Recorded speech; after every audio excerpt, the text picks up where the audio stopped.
Hey guys, and welcome back to part 5 of the tutorial series on how to make your own Megaman game using GameMaker.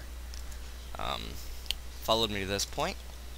So far we've got our object, our player, our first weapon, and our stage stuff, as well as all the sprites. So we've got a lot to do today, so let's just get started.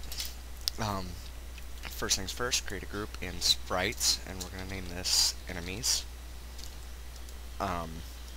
In the description there should be a link for a sprite sheet for enemies. We're going to name this sprite, we'll call him Spiky. Why not? Spiky right. We're going to create from strip, and it's going to be that sprite sheet that I had you guys get. To get it, just right click it and click save as, and then put it in your folder with all your other sprite sheets. So I've already got all this stuff like written out, so I'm actually going to do this just like this. So we're going to go 15 here. Images per row is going to be 5. Image width is 33. Image height is 34. I believe it's 6, 56, 17, and 16. Yeah. So do it exactly like this, and you're going to grab all of these sprites right here. And it should look something like this. Okay. Center it. And we're just going to duplicate it, edit sprite, and mirror flip.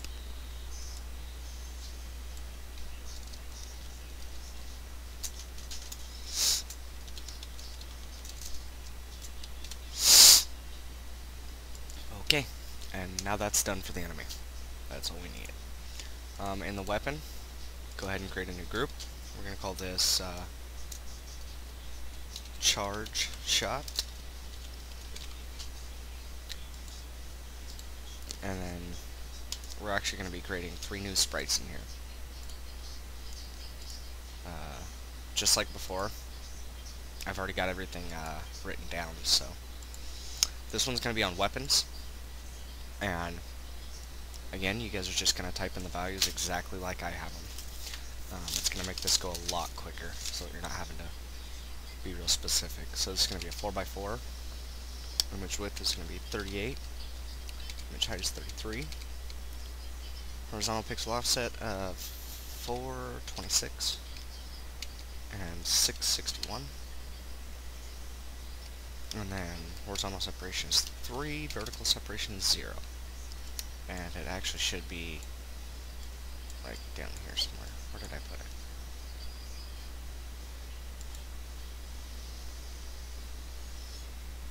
Oh yeah, right here.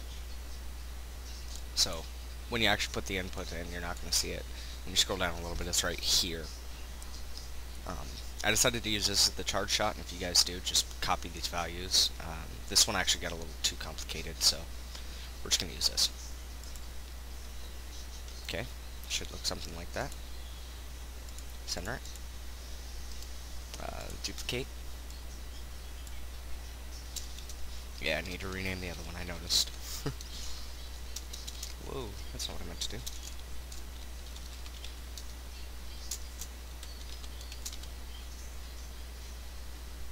Why not? We'll make that one right and this one left.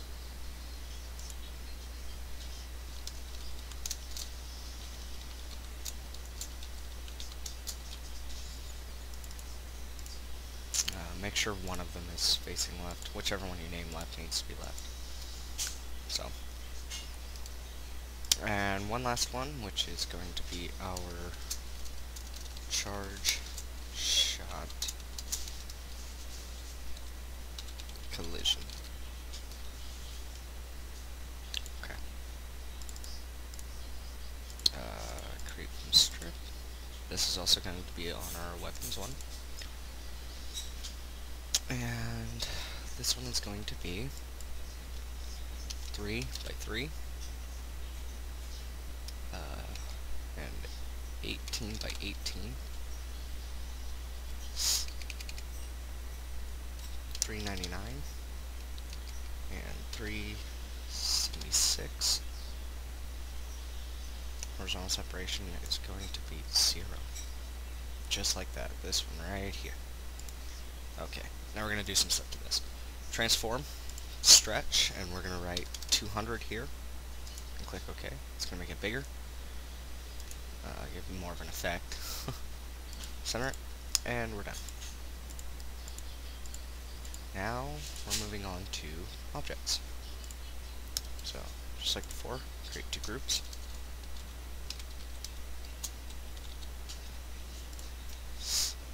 And that's not what I meant to do. Create group. Enemy. Okay. Alright, so let's start with charge shot. Let's create 3 objects.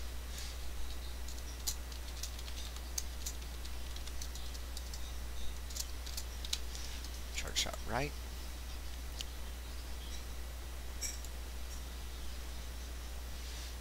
Okay.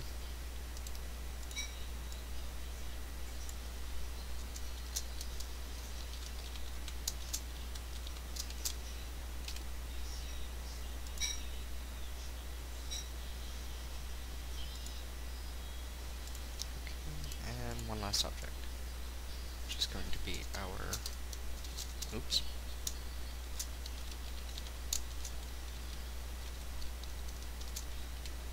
charge shot left. Or no, charge shot collision. Sorry.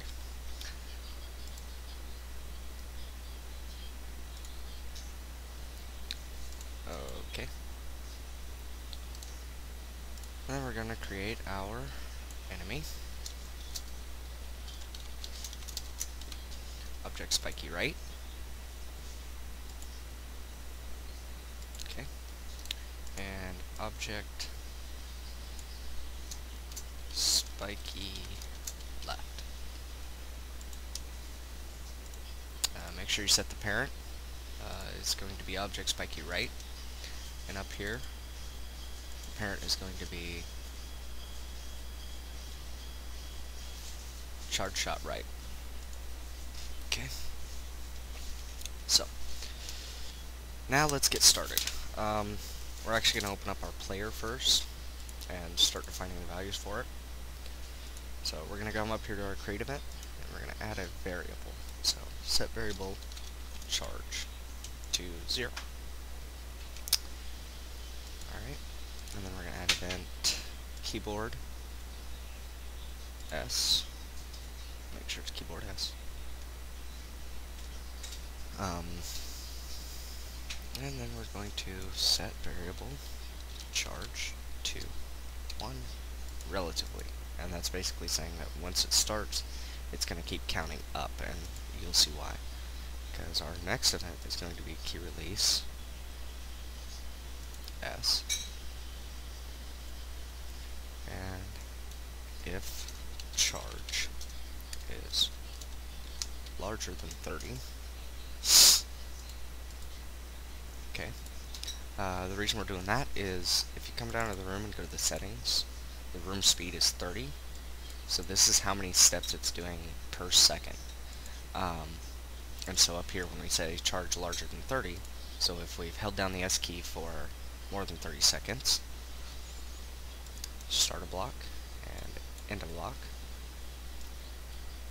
and if right is equal to 1, then we're going to create moving instance of charge shot right.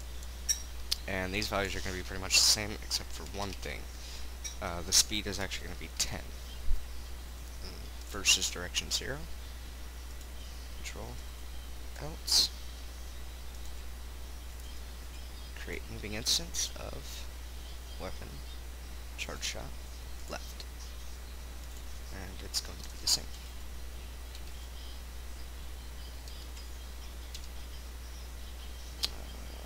180, I believe.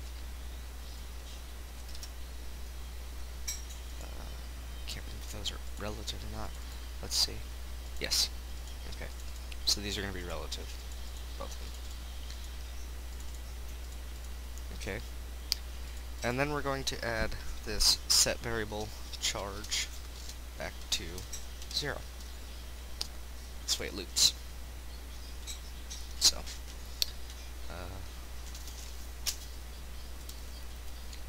okay.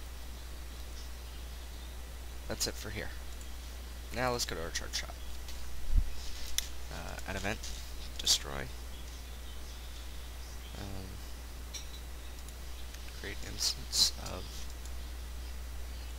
charge shot collision relative. And we're going to add event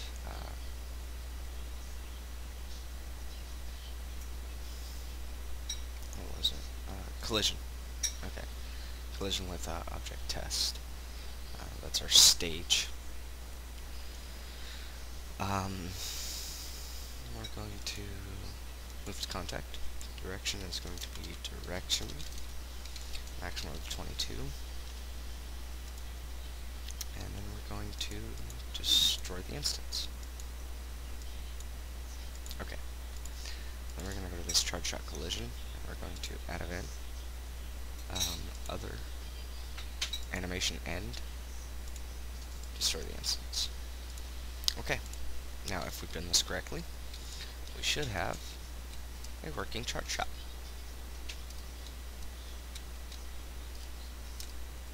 If you're pressing S continuously like this, and you keep firing the charge shot, the reason is because you may have set this wrong. You gotta make sure that on the release of the S key, these are relative, and on the S key itself, this has to be relative, so just make sure that's set right. Don't want you guys making a mess of things, you know. And now we're going to edit this guy. So we're going to add event, and create, and this one right here. We're going to put them left and right. Just makes it easier. We'll put them at a speed of 4, and that's still kind of quick. So, yeah, that's fine. It'll work.